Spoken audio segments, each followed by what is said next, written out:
नमस्कार, मैं हरप्रीत कौर कानपुर से अपने चैनल हरप्रीत कौर की ज़ुबानी कविता किस्से कहानी में पुनः आप सभी का हार्दिक अभिनंदन करती हूँ।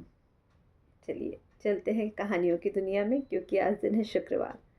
तो क्या है कहानी हरप्रीत कौर की ज़ुबानी के 98वें भाग में आज आप सभी सुनेंगे तेग बहादुर जी की शहीदी गाथा, क्योंकि आज सिखों के 9वें गुरु गुरु तेग बहादुर जी का शहीदी पर्व है, जिसके चलते मैं प्रयास करूंगी कि हरप्रीत कौर की ज़ुबानी आप सभी सुने तेग बहादुर जी की शहीदी गाथा, शहीदी की कहानी। पीएम नरेंद्र मोदी ने सिखों के 9वें गुरु गुरु तेग बहादुर जी के 400वें प्रकाशोत्सव पर लाल किले पर आयोजित एक समारोह के दौरान बलिदान के प्रतीक गुरुद्वारा शीशगंज साहिब का उल्लेख करते हुए कहा, उस समय जब देश में मजहबी कट्टरता की आंधी आई हुई थी, जिन्होंने धर्म के नाम पर हिंसा और अत्याचार की पराकाष्ठा कर दी थी, उस समय भारत को अपनी पहचान बनाने के लिए एक बड़ी उम्मीद गुरु तेग बहादुर जी के रूप में दिखी थी। औरंगजेब के आतताई सोच के सामने उस समय गुरु तेग बहादुर जी हिंद की चादर बन गए, एक चट्टान बनकर खड़े हो गए थे। चलिए जानते हैं कैसे औरंगजेब ने मजहबी कट्टरता के चलते क्या क्या किया था। औरंगजेब के काल में गुरु तेग बहादुर जी सिखों के 9वें गुरु थे, जिनका जन्म वैसाख कृष्ण पंचमी को पंजाब के अमृतसर में 18 अप्रैल सन 1621 में हुआ था। बचपन से ही उन्होंने अपने पिता से शास्त्र और शस्त्र की शिक्षा ग्रहण कर ली थी। मात्र 14 वर्ष की आयु में ही अपने पिता के साथ मुगलों के हमले के खिलाफ हुए युद्ध में उन्होंने अपनी वीरता का परिचय दिया। इस वीरता से प्रभावित होकर उनके पिता ने उनका नाम तेग बहादुर यानी तलवार का धनी रख दिया था। सिखों के 8वें गुरु गुरु हरकिशन राय जी की अकाल मृत्यु हो जाने की वजह से गुरु तेग बहादुर जी को जन्मत से गुरु बनाया गया था। गुरु बनते ही उन पर देश, धर्म और रक्षा की बड़ी जिम्मेदारी आ गई थी। तेग बहादुर जी 1664 में सिखों के गुरु नियुक्त हुए।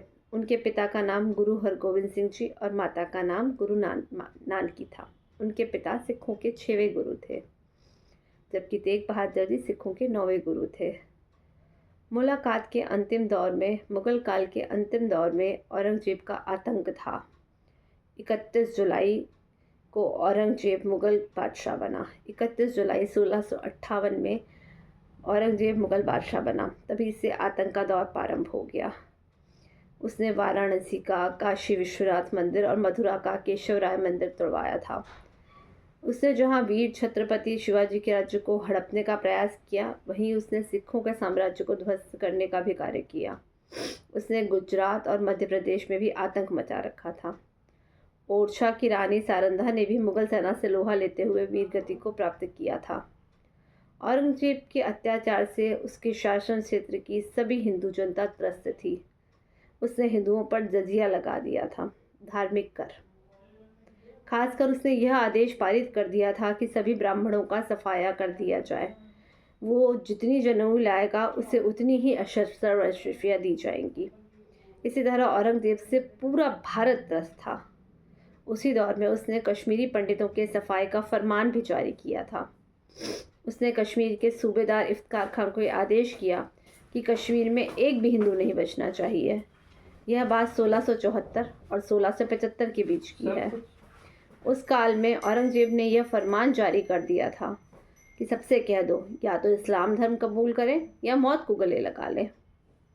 उसके इस फरमान के चलते ही उसके शासन क्षेत्र की हिंदू जनता में भय व्याप्त हो गया।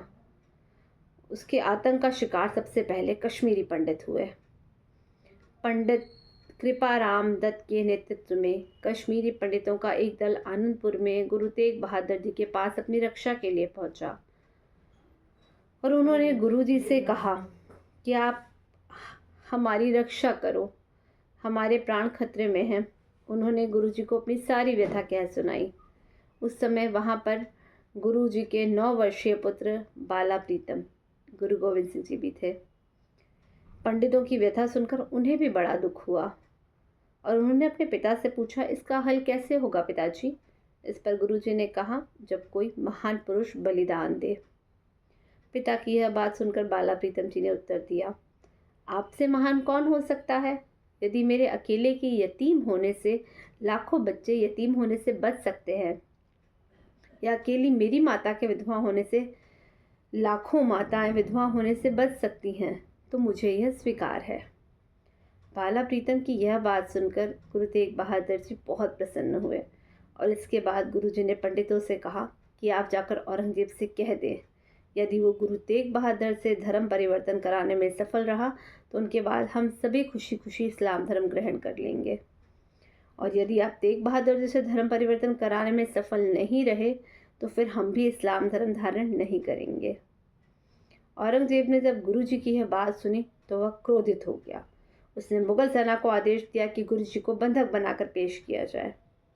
बाद में गुरु जी दिल्ली में औरंगजेब के दरबार में स्वयं आ गए। औरंगजेब ने उन्हें बहुत से लालच दिए और इसके बाद भी गुरु तेग बहादुर जी नहीं माने तो उन्हें बंधक बनाकर उन पर भयानक अत्याचार किए गए। साथ ही उनके 3 शिष्यों मतीदास, दयाला जी और यति जी पर जबरदस्त जुल्म किए गए और उन्हें बहुत दर्दनाक मौत दी गई। आरी से चिरवाकर गर्म तेल की कढ़ाई में डालकर हर तरीके से उन पर अत्याचार किया गया।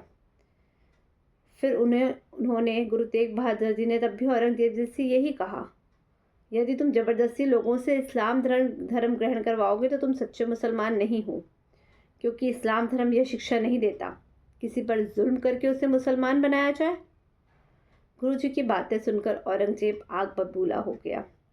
उसने दिल्ली के चांदनी चौक पर गुरु तेग बहादुर जी का शीश काटने का हुक्म जारी कर दिया और गुरु जी ने 1675 में हंसते हंसते देश और धर्म के लिए बलिदान दे दिया। उनकी शहादत के बाद संयुक्त पंजाब और कश्मीर में एक विद्रोह शुरू हो गया। गुरु तेग बहादुर जी की याद में उनके शहीदी स्थल पर गुरुद्वारा बनाया गया, जिसका नाम गुरुद्वारा शीशगंज साहिब है। गुरु जी की शहादत के बाद उनके पुत्र गुरु गोविंद सिंह जी को गुरु बनाया गया और गुरु गोविंद सिंह जी ने फिर खालसा पंथ की स्थापना की। गुरु गोविंद सिंह जी ने पिता के कार्य को आगे बढ़ाया और धर्मार्थ और रक्षार्थ मुगलों से कई लड़ाई लड़ी। पिता गुरु तेग बहादुर जी की शहीदी, 2 पुत्रों का चमकौर के युद्ध में शहीद होना, आतंकी शक्तियों द्वारा 2 पुत्रों को जिंदा दीवारों में चुनवा दिया जाना वीरता व विलक्षण की मिसालें हैं। गुरु गोविंद सिंह जी ने इस सारे घटनाक्रम में अडिग रहकर संघर्षरत रहे। यह कोई सामान्य बात नहीं है। देश के नाम पर इस तरीके से अपना परिवार का बलिदान करना असाधारण है। गुरु तेग बहादुर जी और गुरु गोविंद सिंह जी की शहीदी को नमन करते हुए उनको समर्पित ये आज की शहीदी कहानी। बहुत शुक्रिया।